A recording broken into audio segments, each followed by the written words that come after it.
Satan, we're gonna tear your kingdom down. Yeah.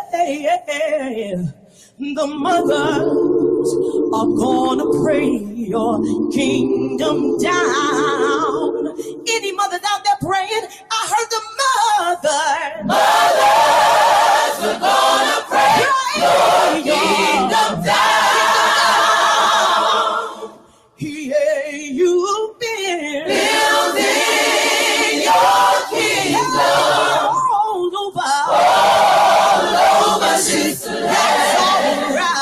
Satan, we're gonna tear your kingdom down. From the heart of Central Florida, you are listening to the most electrifying show in media, A Neighbor's Choice. I'm your host, David Gornoski, here for a special edition of our program as we watch riots across the country. We see a pent-up anger building in this country for justice, and we also see another attempt by the master of chaos himself, Satan, to divide and destroy this country. But we're here to declare war on that satanic attack. We're here to rebuke that wicked system of chaos, creating false order and more chaos. We're going to rebuke it right now over the airwaves across Tampa Bay and Orlando, those listening on podcast and live stream. This is a spiritual warfare moment. This is what we've been talking about on this program for years, and here we see it on display in front of all of us. The master of chaos is trying to create a perfect example of how he creates order. The satanic system that anthropology teaches is based on accusation. You accuse, and then it creates mirror accusations, and those mirror accusations turn into what we see happening now, which is churches on fire, which is homeless people's places being set on fire by people storming the streets. We have chaos because people have masks, people have different agendas, and we don't know how to sort it all out. Who is the master of chaos? Who sows chaos in history? Who sows chaos in anthropology? We know the answers, and the answers are the things that we don't want to acknowledge. The answers are the things that allow for everyone to have the opportunity to repent and rebuke the satanic system that we have allowed to continue to dominate our lives for so long, and that is the whole lie that Satan can cast out Satan. You see, when I look at this story of the gentleman George Floyd who passed away, here's a man who was destroyed because of the lockdown. The lockdown destroyed his place of employment. An attempt to use coercion shut down the economy, and it destroyed this man's livelihood. And then he is accused of having given a store a $20 bill that wasn't real. Now, this is not a violent act, but this accusation alone was the inciting incident that allowed the spirit of the accuser. In the Bible, the word Satan comes from the word accuser, which was a title in which people could accuse someone and then create a snowball effect of accusations until they could dehumanize and lie and bear false witness against someone's sacred identity. And George Floyd has the image of God, just as every human being has the image of God. And yet what happened in that moment when someone thought they could put a knee? Because of what? Because of a system that gives them legal immunity. You put on a badge, and somehow he was buying into the lie that because I have a badge on and because I have this ritual to play, I can put my knee on another human being made in God's image's neck, and that's okay. I can do it on camera, and that's okay. I can do it in broad daylight, and that's okay. That is a lie. And who has been a liar from the beginning? Satan.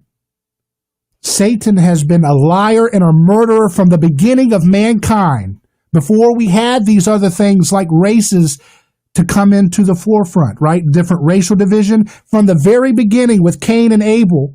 Before we had race, before we had words about whose race is doing this and what group is that, from the very beginning with Cain and Abel, we have the story of a liar and a murderer, sowing discord between brothers. And we've been battling this system for thousands of years. And we've made some progress, but we haven't made as much progress as we should. And now's our time to do that. Now's our time to say enough is enough. No more do we have to live in a lie where we point fingers at everybody else. We point fingers at this group or point fingers at that group while we allow the maintenance of a system that has gone past its legal boundaries to criminalize nonviolent choices and to sow chaos with disregard for the sacredness of human life. Whenever you send human beings with guns and with legal protection to do things that get out of control against a human being for a nonviolent act, you are setting that human being and the people who are supposed to carry out that law, you're putting them into a stumbling block. You're putting them into a scandal. You're putting them into a powder keg, which can create violent, awful results. And at the same time, even if it goes according to the way the system's supposed to go, where you put people away for decades for nonviolent crimes, then the satanic system is working very, very well. Rene Girard talked about the satanic system as an anthropological system. It's a way for human beings to skirt past their human responsibility for the choices they're making. That I'm just doing my job, ma'am, is the mentality that sent people to the gulags, that sent people into starvation in Ukraine, that sent millions to die in the Holocaust, and sent millions of people to suffer and be brutalized because of I'm just doing my job, ma'am. That mentality goes across every race, every country, every gender, every age, every political group. But that mentality is satanic because it makes us deny our personal responsibility for the choices we make. It makes us say, I'll keep on working in this job even though I'm doing awful things, but this badge magically or this office magically makes me absolved from that. No. And at the same time, what happens? A mirror response to the lawlessness of an out-of-control system happens on the streets, where folks start looting and doing terrible things to innocent lives, scapegoating people, scapegoating their fellow human neighbors for the sins of a system that we're all complicit in and we all need to reject. And that system is that it's ever okay to use sacrifice against our neighbor. Jesus said God desires mercy, not sacrifice. God desires mercy, not sacrifice. Not mercy via sacrifice, but mercy, not sacrifice. Period. And whenever we disobey from that rule of love, we create hate and we create cycles of generations of poverty and brokenness and despair and negative thinking. But it's going to take positive thinking to get out of this. So right now, in the name of God, if you want to sow discord, you're going to stop. In these airwaves right now, you're going to stop what you're doing. You're not going to burn anybody's house. You're not going to burn anybody's restaurant. You're going to stop in the name of Jesus Christ because you know that's your roots. You know that's your heart. It goes better than any gender or age or racial identity. Your heart is in the hands of Jesus Christ. So if you want to hurt someone, listen to your heart. Jesus Christ is the master of history. He's the one at the root of your life. And you have to stop. You're in the name of Christ, you're going to stop. You're not going to hurt anybody. You're not going to hurt victims. You're not going to be an agent of just going along. That just going along mentality is the property of Satan, not the property of God. God's world is about mercy, not sacrifice. And so we have a system today where the Federal Reserve System creates trillions of dollars out of thin air. They have a legal right to counterfeit money. And they create that kind of awful situation where they're debasing our purchasing power, destroying our money by printing money out of thin air. And then a man counterfeits a $20, allegedly, that's the accusation. And then he loses his life for that accusation alone. This is a terrible system, and we have to stop. We have to repent of it. And we have to declare in the name of Christ that the violence will not continue, that peace and harmony will flourish, and it will flourish by telling the story, that old story of how a Savior came from glory and died on Calvary to set the captives free. I'm David Gornoski. We'll be right back on A Neighbor's Choice. A lawsuit is not something that anyone looks forward to. It can be devastating. There is a law firm in Tampa Bay that will keep you informed throughout the entire process. That law firm is Catania & Catania. Personal injury law is defended with full disclosure. There is no guessing game. If it's an auto accident, medical malpractice, nursing home negligence, unsafe working conditions, or motorcycle accidents, the law firm of Catania & Catania will handle the process worry-free from start to finish. Many victims do not even realize that they can claim compensation for their loss until they talk to Catania & Catania. They only represent private individuals and treat every case as if it's going to trial. Putting families first is more than just a slogan. It's their way of practicing law. It's a commitment to you.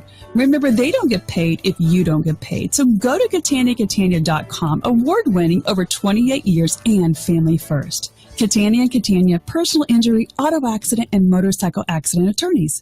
United we stand. That's never been more important than it is today. Now you can show your commitment to our president and the nation with the limited edition Trump 2020 American Eagles Silver Dollars. Show your support with the limited edition American Silver Eagles, specially priced from government.com. Just call 1-800-571-6468. Hold the weight of democracy in your hand with new, perfect, uncirculated condition Silver Eagle coins. These historic coins, signed into law by Reagan, have been America's money since 1986. To secure your new limited edition Trump 2020 American Eagle Silver Dollar coins, call 1-800-571-6468. Call now and we'll give you a free Trump 2020 Patriots Pack, including a Declaration of Independence commemorative and 5 Lincoln cents when you order. Call now to secure your silver dollar coins, plus get your free Trump 2020 Patriots Pack, valued at over $10, free with every order. 1-800-571-6468. That's 1-800-571-6468. And now, Easy Lift Movers is on the air, reminding all Americans to show support to the brave men and women of our U.S. military.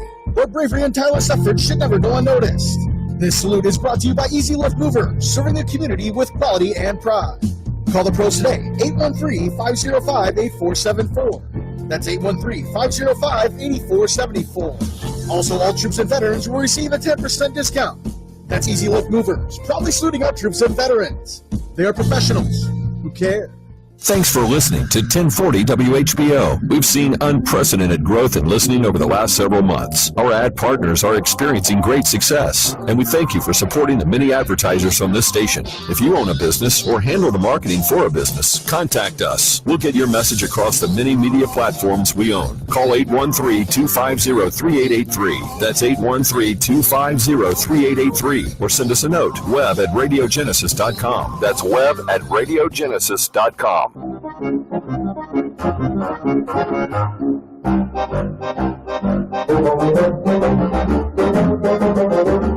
Welcome back to A Neighbor's Choice. I'm David Gornoski. We're doing a special edition of the program where we're reflecting on this unique moment in our time together.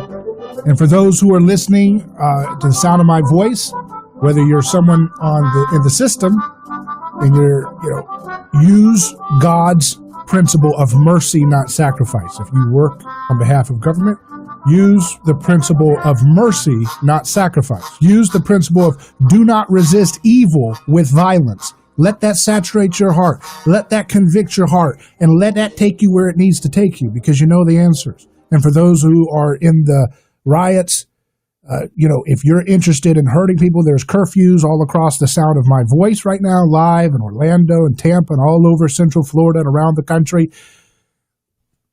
Take another step back and think about the fact that it's Jesus Christ's world now. It's Jesus' kingdom and your roots that you were raised, all of us have been raised in American tradition, having most of us grown up in the church.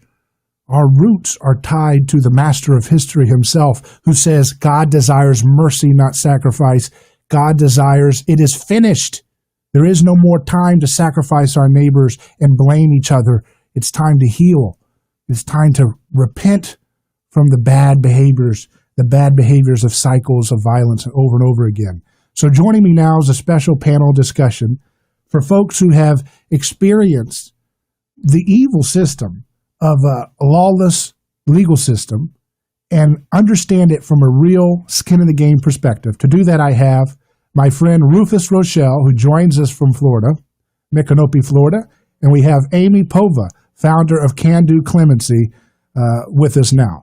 So, Rufus, how you doing? Oh, excellent.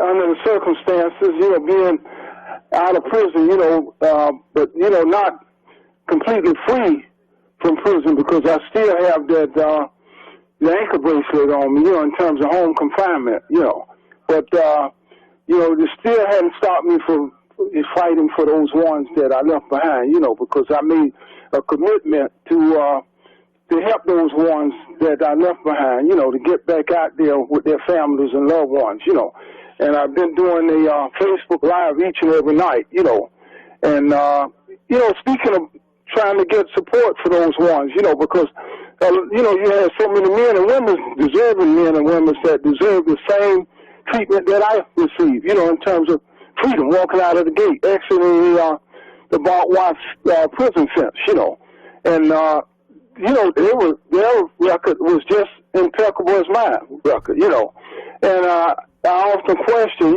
why just me? If I could be the one to stay in and let all of the ones out, I would do that, the ones, the deserving ones to go home, But then I look at, God says, you have to have someone, you have to have a voice for those ones that doesn't have a voice, And I guess that was the mission that I was given, to go out there and use my voice and, connect with others to do the same for those ones that's been unjustly sentenced, And I commend you and I appreciate you for bringing me on the show. And we got a very bright young lady who's rallied behind so many individuals throughout her endeavors, And she knows exactly, the situation herself because she's been there and done that. She's been in the same predicament I've been in, Amy Povah, And she was one of the ones that rallied behind me, She's seen something in me and many others that maybe I couldn't see in myself, but eventually I came to the realization that this is what God intended for me to do, is help others, that fell through the crack, and I appreciate that, so much. Yeah, and I titled today's episode "Challenging the Scapegoat Machine," because our justice system has become a scapegoat machine. It's always brutalizing people and tearing people apart, and people don't know how to sort it out. They don't know, what do I do? What do I do? But my principle is no victim, no crime. That's a simple way to look. Look on a police report. Do you see a victim? If there's no victim, if it says people of the state of whoever, that means that's not a real crime. We need to get rid of that law, repeal that law, and stop pointing fingers at each other and start loving our neighbors as ourselves. So, Rufus, I got to meet you in person today, and I want to tell you it was a real pleasure and a delight to meet you. And I think you're going to be... You know what? I'm still delighted in terms of, you stopping in, you and your family stopping in to visit me. I tell you, you know what? That's one of the great sense of freedoms I had since I stepped out of prison, April the 24th, And to meet you, it just shows, the care, and,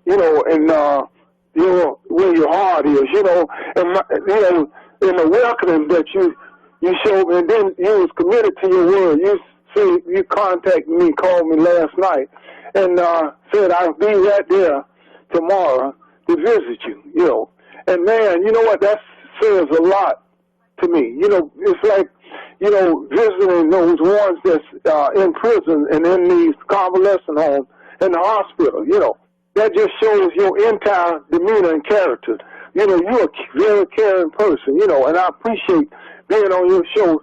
It really makes me feel good, and man, I tell you, I made so numerous of calls to let individuals know who just came to visit me, and I tell you, I feel good, I tell you. It is the beginning of a... Not just today. You made my life right there, Well, thank you. And that made me want to do more in terms of helping others, that in those hospitals, not only the prison, the convalescent homes too, because the convalescent home is just like being in prison, you know. And I wrote articles pertaining to that, and I appreciate you so much, man. It's a big, man, much love. Well, Rufus, it's the beginning of a lot of work, because we're going to help set the captives free for folks who are sitting and languishing. And as you've mentioned in other podcast or video casts on your Facebook, people can go to Rufus Rochell on Facebook and watch his live streams every day. You'll notice that Rufus always talks about the fact that the family on the outside suffers even sometimes worse than the people in the inside of prison for nonviolent crimes. I want to turn real quick. We're going to take a quick break in a couple minutes, a hard break coming up for news.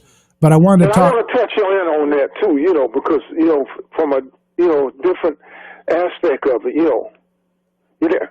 Oh yeah. Okay, I want after the news. Okay. Yeah, Amy Povah, we have you too. Let's hear from you, Amy. We know that you're a big. Let's hear from her. Yeah. Well, thank you so much for having me on, David. You're just a beautiful ally that has given a platform for many people to call in, even from prison.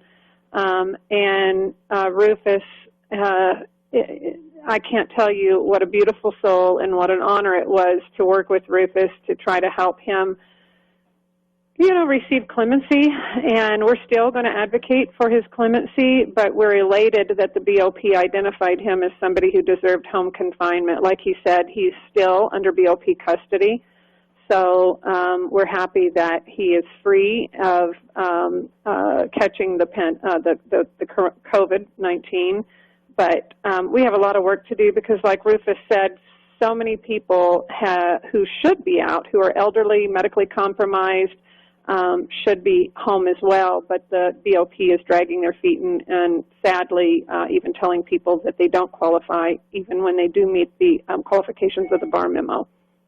And that's the heart of the system right now, is that you've got to be able to have your humanity intact if you're going to do your job. That includes every single person on every level of the bureaucracy here, right, Amy? Correct, yes. And we're under a very oppressive policy that was resurrected back in the 80s. And the George Floyd has sparked a movement. It's the tip of the iceberg, but there's so much injustice and inner rage, I think, in this country because of people like Rufus Rochell, who first received a life sentence for ghost dope. Every week I post an article of somebody who has gotten out of prison that was exonerated through DNA.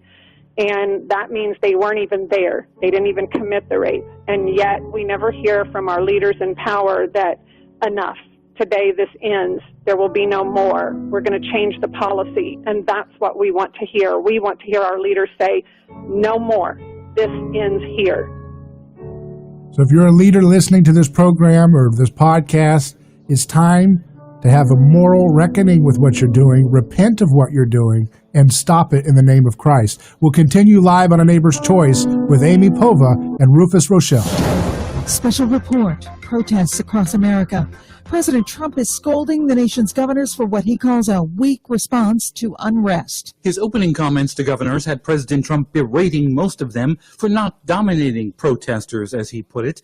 And the way to do that, the president says, is sending in the National Guard. Governors don't like calling up a lot of guards. But we have 350,000 plus in the National Guard, and nobody wants to use them. And their cities are ransacked, and they're a disgrace all over the world. National Guard forces were called into service by President Trump over the past couple of months to help fight the coronavirus pandemic. Then as now, the governors have control of where and how Guard members are used. Bob Costantini, Washington. An autopsy commissioned by the family of George Floyd has reached a new conclusion than the medical examiner's report. The independent autopsy concludes Floyd died of strangulation and that he died on the spot and not in hospital. I'm Jan Johnson. America's schools are closing, which can be especially tough on students who struggle with poverty, hunger, and trauma. But Communities in Schools can help. Our organization puts caring adults inside schools to help vulnerable students stay in school. Now, in the face of crisis, we're working beyond school walls, delivering meals to students, helping them access remote learning, doing whatever it takes to help them succeed.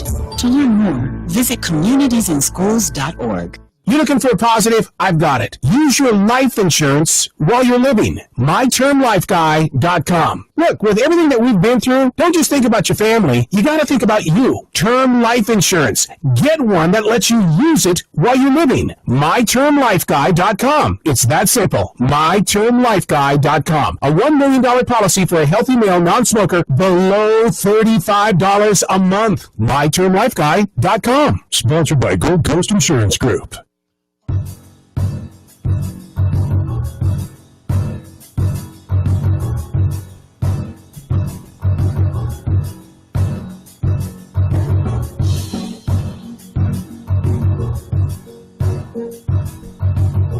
Welcome back to A Neighbor's Choice. I'm David Gornoski, and we're reflecting on the heart of our criminal justice system with two individuals who are champions for the underdogs, for the scapegoats, for the forgotten men and women of America. We have Amy Povah of the Can Do Clemency organization, candoclemency.com, or you can also tune in on her Facebook, where you can see a lot of her interesting observations and her active work on the front lines of getting people home from unjust sentencing. And unjust sentencing includes a lot of categories, but two of the areas that we see a lot of conversation and a lot of need for change on are in the area of having victimless crimes, or crimes that have no victim on the police report. Those are things that we need to get rid of those laws. And number two, you have wrongful convictions, where you have people put in prison for things they didn't do. And then number three, you've got the issue of excessive force that we've seen with, or not just excessive force, murder with George Floyd and many other people we don't know. We can think of Duncan Lemp, who is an individual who was shot while he was asleep in his home because there was a tip that there was a gun in the house, so therefore Duncan Lemp was shot by police while he was sleeping. And so that these are the kind of stories that we hear on and on again. But right now, I want to turn to Rufus Rochell, who's a friend of mine I've gotten to know, who is on home confinement right now because of the pandemic. He was allowed to, thank God, get back to his home, where he's joining us now live in Florida. But Rufus, tell us a little bit about, one thing that I think is inspiring about your story is, and I was telling it, I said, you don't have a drop of bitterness in you. Your face, your whole heart is just beaming with joy. And I thought to myself, you've been in prison longer than I've been alive. And you got nothing but joy. Tell people a little bit about that, how you got that joy, because people need that right now. They need to learn from, role models like you. Foremost, I was, when I came into prison. Are you there? Yes. Yes, when I came into prison, there was a gentleman by the name of Bernie, and Bernie apparently seen, where, I was more confused than anything, because I was curious to the fact what I was in prison for, when there was no drugs, no wiretap, no undercover buy, nor were there surveillance. They never got one single grain of drugs from me. And I'm sitting in prison with primarily a life sentence, more or less, shall I say, because I'm sitting up there with 40 years almost, And anyway, I'm, because I was puzzled, and I'm looking at the fact that, I won't get a chance to see my daughter, because her mother was pregnant with her at the time, and I would never ever get a chance to reach out to my daughter and help raise her rather than being a deadbeat dad, because that's something I never ever wanted to be, I wanted to always contribute something to my daughter growing up, as a man, the responsibilities of being a man, not being a deadbeat dad.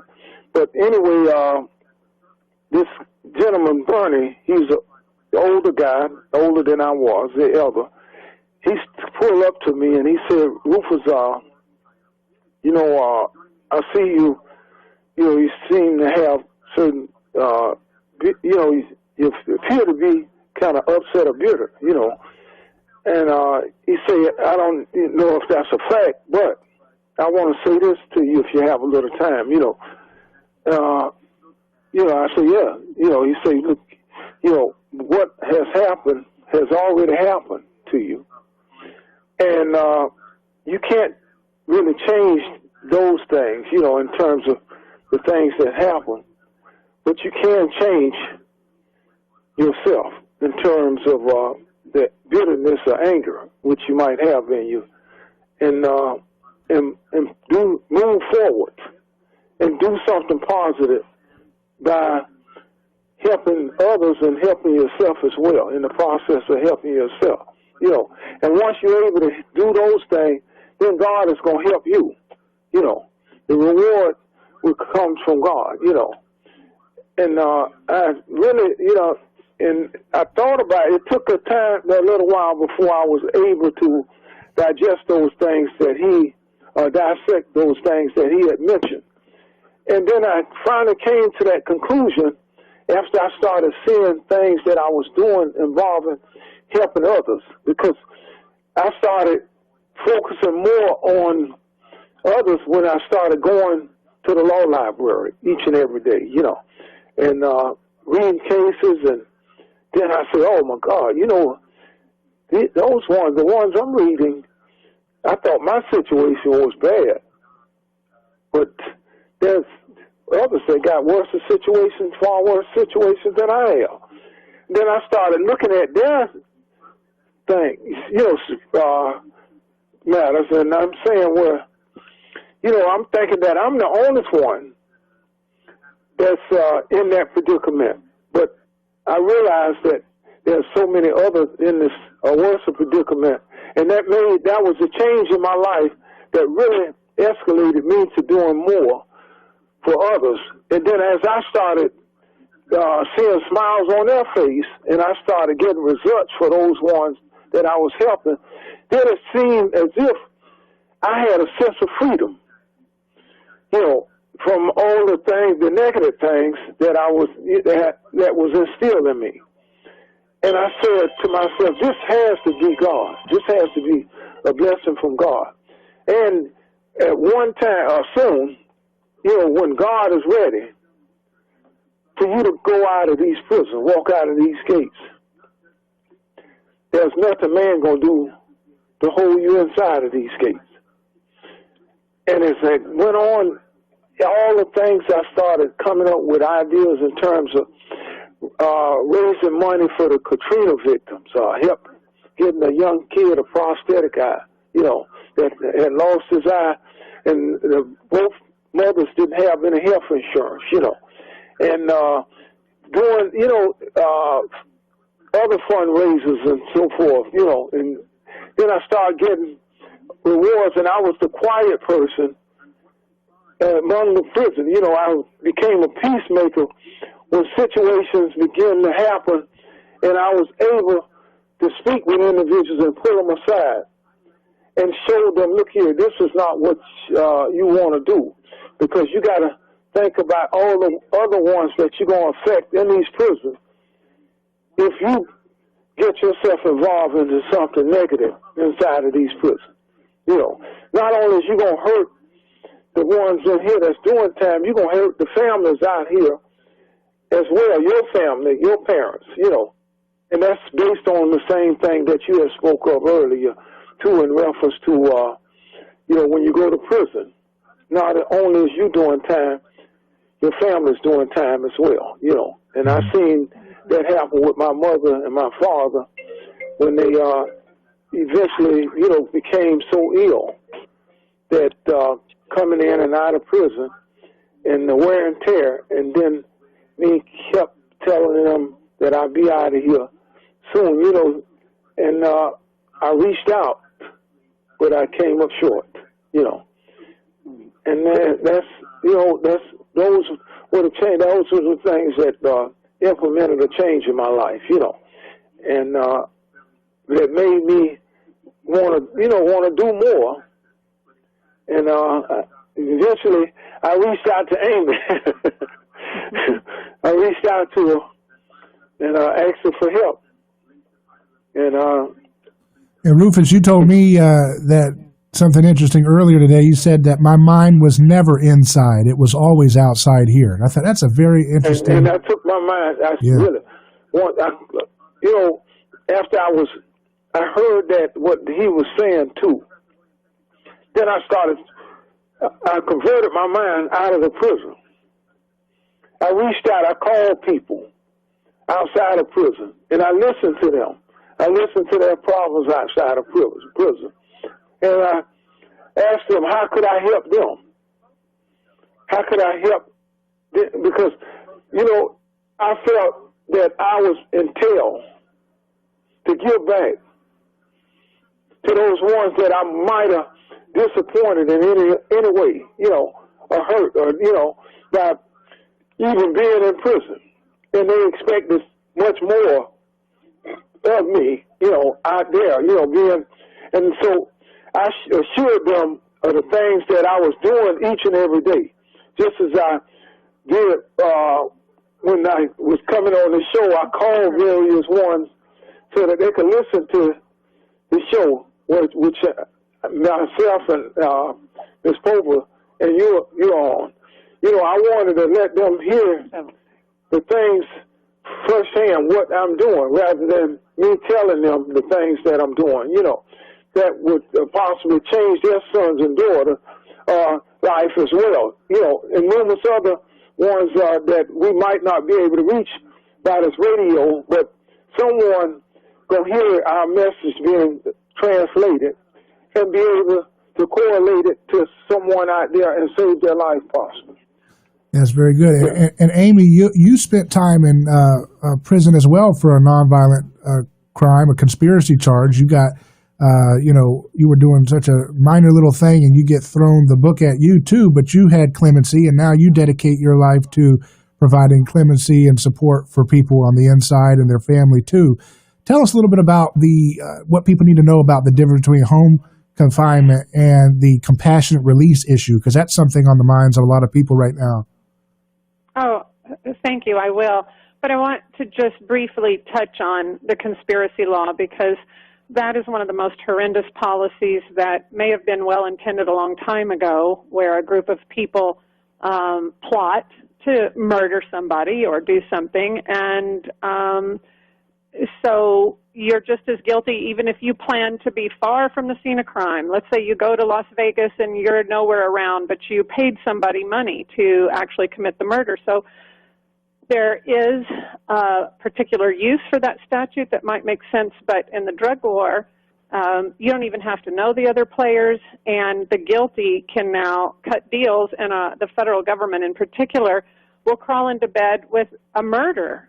We have people who are in prison serving double life plus 50 years, like Michelle West, who is in there convicted on the word of a murderer. He cut a deal, never served a day, got full immunity. So when you hear the government's version, when they say, oh, we need these laws, we need mandatory minimums, we need the conspiracy law because we want to force the small guy, the little guy, the mule, to help us convict the bad guys, what the public doesn't ever hear is that that's absolutely not true. Quite often they give the deal to those who have the most information and those who are willing to cut the deal first. It's called first in, first out. They do not care if people like myself, Michelle, Rufus, get 20 to life because we won't become an informant. They put you in a chair. They tell you, look, you've been named. We want you to work with us. And if you refuse, if you exercise your Sixth Amendment right to a trial, you end up serving time for what everybody else did, and the most guilty go free, and they're your neighbors, they're out, and nobody hears that side of it. So, yes, I got clemency in 2000, and for the last 20 years, I've been trying to help people with clemency, but now we've got a pandemic that is blazing through the federal prison system, so we're kind of switching our energy to compassionate release.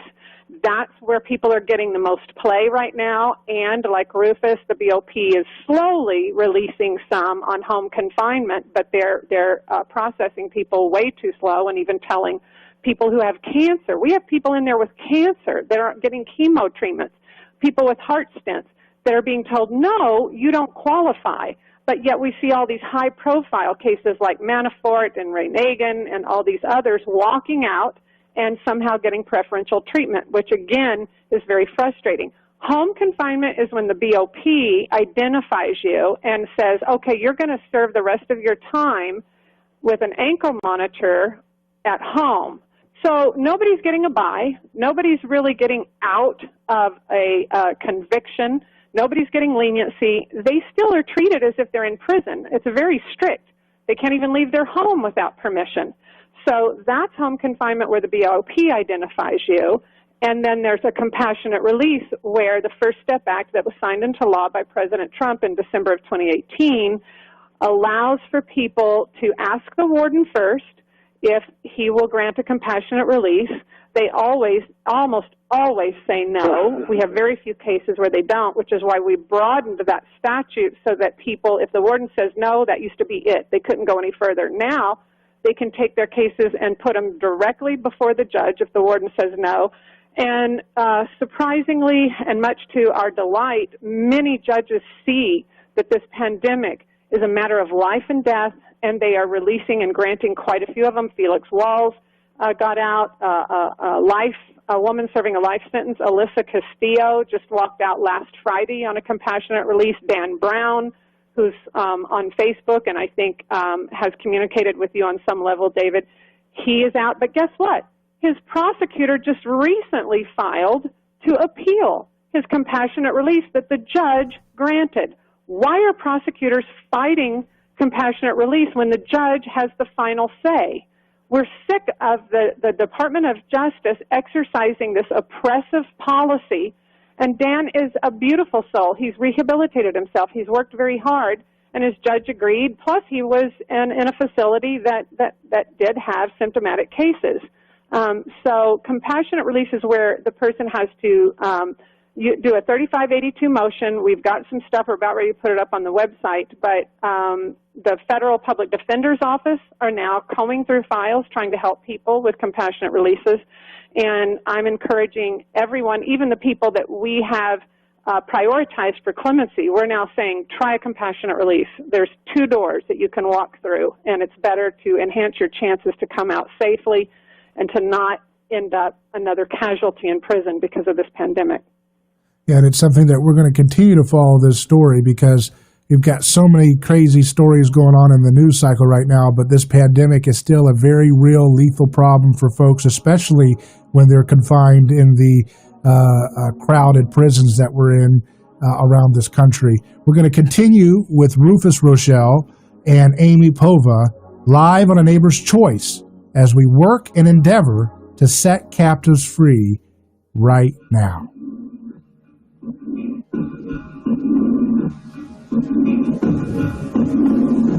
A lawsuit is not something that anyone looks forward to. It can be devastating. There is a law firm in Tampa Bay that will keep you informed throughout the entire process. That law firm is Catania & Catania.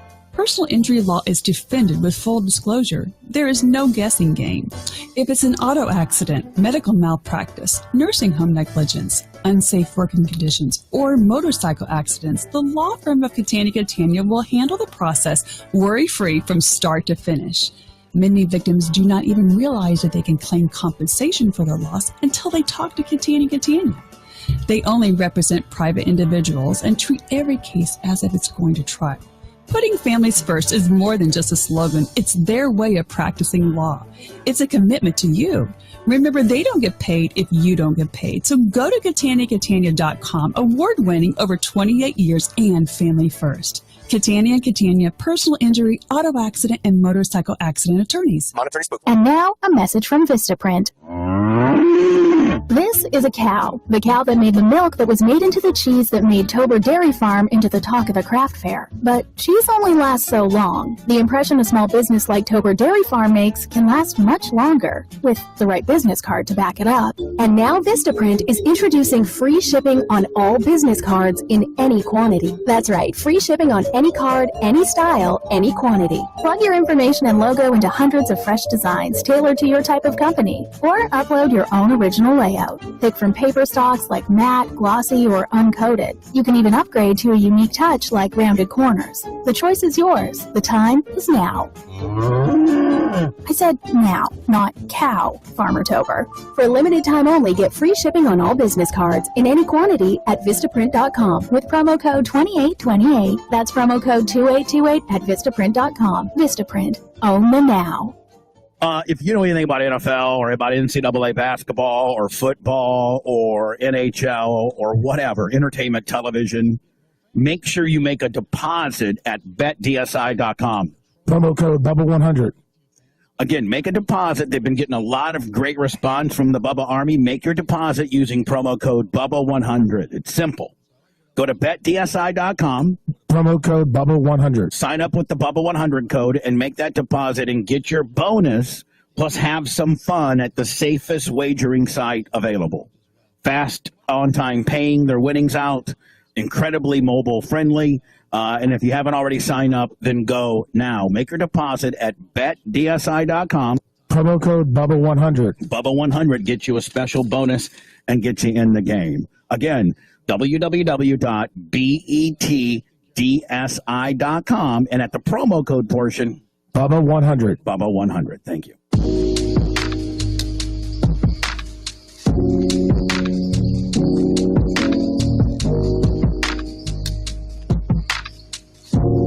Welcome back to A Neighbor's Choice. We're talking about criminal justice, the lack thereof. It's criminally unjust what we're doing and unjust what we're doing to our neighbors. And we have to stop it, because that's the only way we're going to break free from this cycle of violence and accusation, both on the street level and in the institutional level.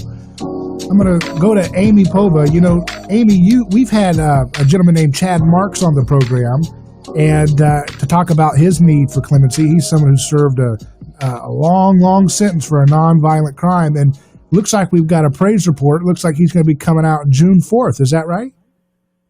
That's my understanding. I know that the prosecutor is fighting it tooth and nail. There's something, I think, wrong with an individual who cannot see all the good that Chad Marks has done. He has helped so many people get home because he has a huge heart that helps people file motions.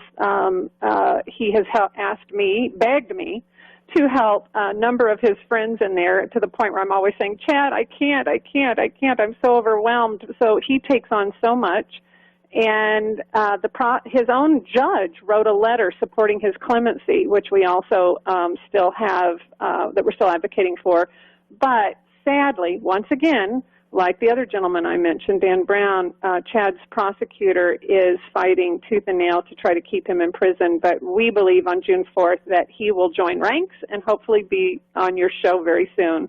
Well, we would be glad to hear from him again. And also, I want to go to Rufus. Rochell. Rufus, you have a brother that I just got to talk to earlier today on the phone. He's in prison yes. in Coleman. And also, yes. John Bolin, your friend's over there, too, for life, right? Yes, the two of them. My brother's name is Richard Williams. My brother is there. Are you there? Yeah. My brother's serving 2 life sentences for a totally dry conspiracy, you know.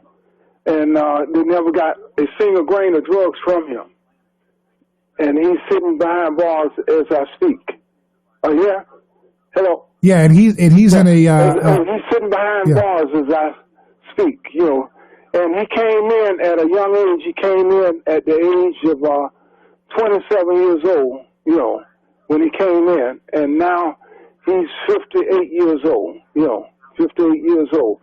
And he was an excellent athlete. He was a straight A student.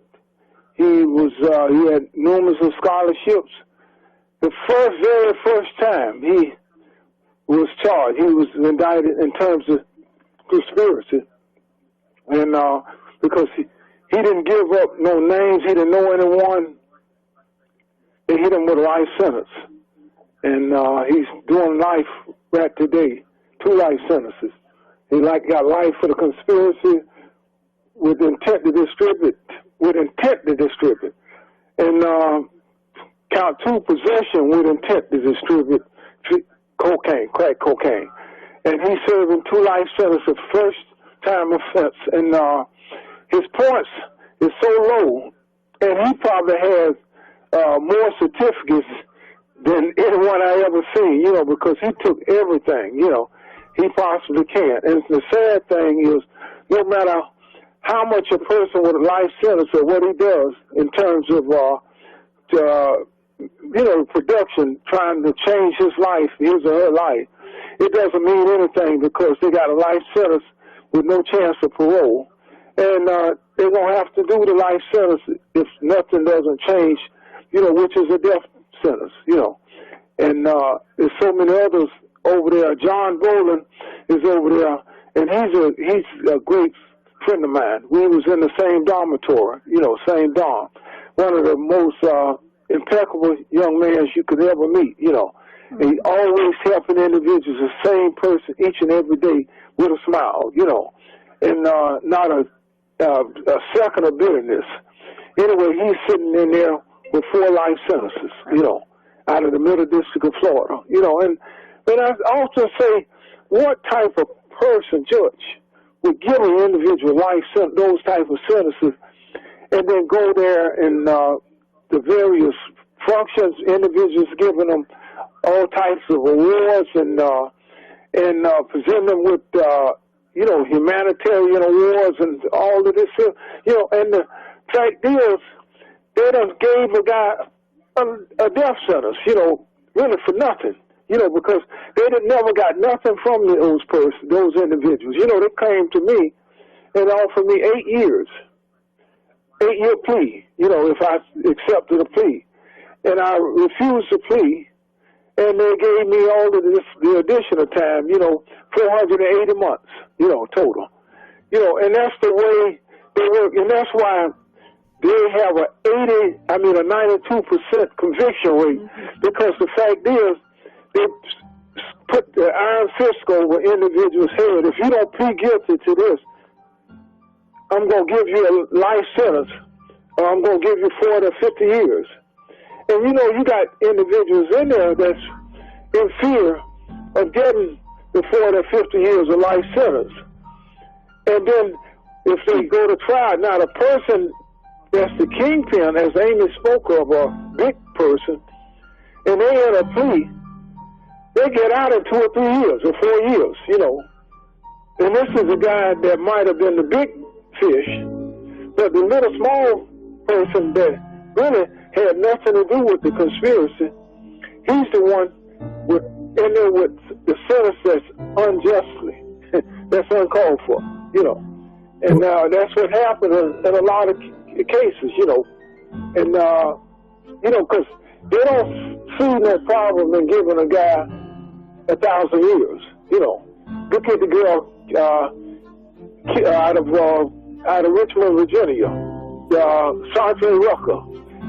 13 life sentences. 14 life sentences, goodness gracious. 13 life sentences. Rufus, Rochell, we're out of time. Amy, Povah, we'll have you on again, both of you, and we'll continue to unpack this story because it's time to set the captives free, and it's time for judges and everybody that puts their hand on a Bible to read it for once, because God desires mercy, not sacrifice. Read the book that you put your hand on if you want to be a judge of other people. I'm David Gornoski. Godspeed.